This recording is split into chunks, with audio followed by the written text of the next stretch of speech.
my passion, the legacy I want to live with Africa is to show you the way. How did I make it? What is the way? It's no sakawa, it's no juju, it's nothing but straightforward principles if you trust and you obey. Shall we give a round of applause to Jesus Christ who does all these wonders? So I've started a campaign to address this unemployment program as a canker in this country. Now we'll spread it to Zimbabwe, South Africa, Algeria, name them. Between the student or the graduate, the parent, the teacher, and the government, who is responsible for unemployment in the world? From my own research, coming from my own personal experience, I realize is the teacher. The graduate himself, every child doesn't want to learn, but he wants to pass. Every child, every human being doesn't want to work, but he wants to have money. True or false? Parents would go and pay the school fees and keep the child off his head, and all his problems is giving it to the school. The fact that he has paid the school fees, to him, he has finished his job. It's up to the school to turn that child around and make him a better person. Then the teacher's duty is to make sure that the child learns well and passes well. The rest of it, he also doesn't care. Then the government says, I have so much on my hand. The infrastructure, roads, electricity, water is so much that I cannot also create businesses and be the CEO. I'm the president to be the CEO for pharmaceuticals, CEO for poultry, CEO for leather. No government can do that. So he says, I'm creating the environment. You create your own business. So it is not his duty. So if the time that the child lives with the parents is so small, anytime the parents come home, either the child is asleep or he's gone out. When they come, the child also goes to bed. So the interaction between the child and the parent is so small. Between the child and the government, he doesn't even see the government at all. But with the child and the teacher, a lot more. So you realize that children even fear their teachers more than their parents. So I think it is the teacher that should be empowered. So when I talk to the teachers, then of course I also talk to the students. So far, I've touched over 10,000 teachers, over 350,000 students in this country for the past 2 years.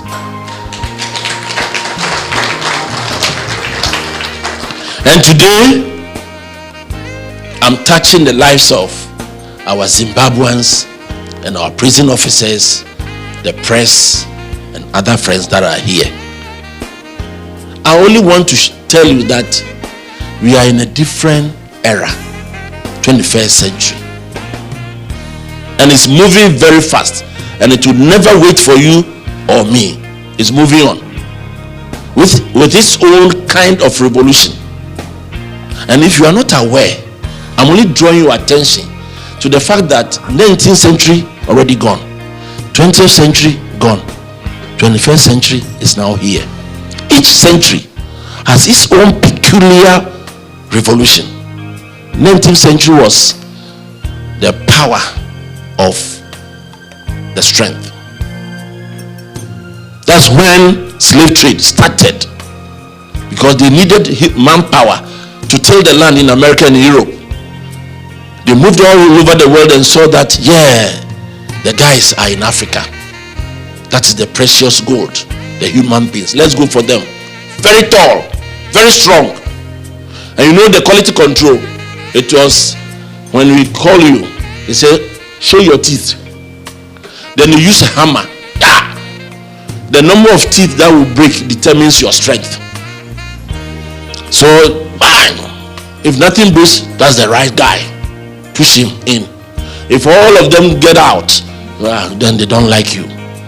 And these were the big tall guys. They are the basketball players. 7 feet, 7'2". When you meet them, you have to look at them raising your head. Those were the people, and they were in Africa. And they bundled them, chained them, and took them away. That was in the 19th centuries. So each country was moving around the world looking for such people to go and till the land. By their own method, when they abolished the slave trade, they needed machines to take over the manpower. And that's when we entered the 20th century. And that was Industrial Revolution. Science and technology became the order of the day. So countries that embarked on the Industrial Revolution started making it. Machines were making the farms, maize, rice, everything, millet was by machines. Garments were also sewn by machines. No more the hand knitting. Pharmaceuticals wasn't the concoction that you have to boil again. It was machines. 1957, in the middle of that 20th century, we had our independence. 1957. Our first president saw that there was a revolution, and that was Industrial Revolution, and Nkrumah embarked on it. He created Tema City as an industrial city. He opened industries all over the country in each region. Avetimi in the Volta region was for rice. Pualungu in the north for tomato ketchup and corned beef, because we had the cattle there. In Kumasi, the jute factory. If you come to Abuaso, was glass factory. In Samom was the canneries, salt pond, ceramics, all over. He bought 16 ships to bring raw materials and send our produce to Europe and America. Ghana was on the path of industrialization. Even Accra here, nuclear, Kwabenya, we started having our nuclear stand. We were the first country to have our satellite. Everything was moving very fast, and we were getting to be rich.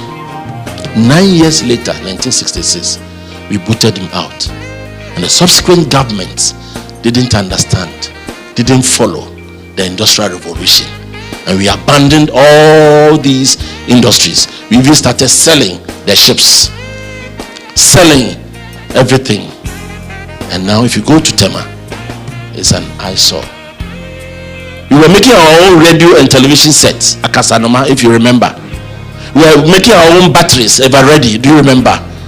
What else was in Ghana up to?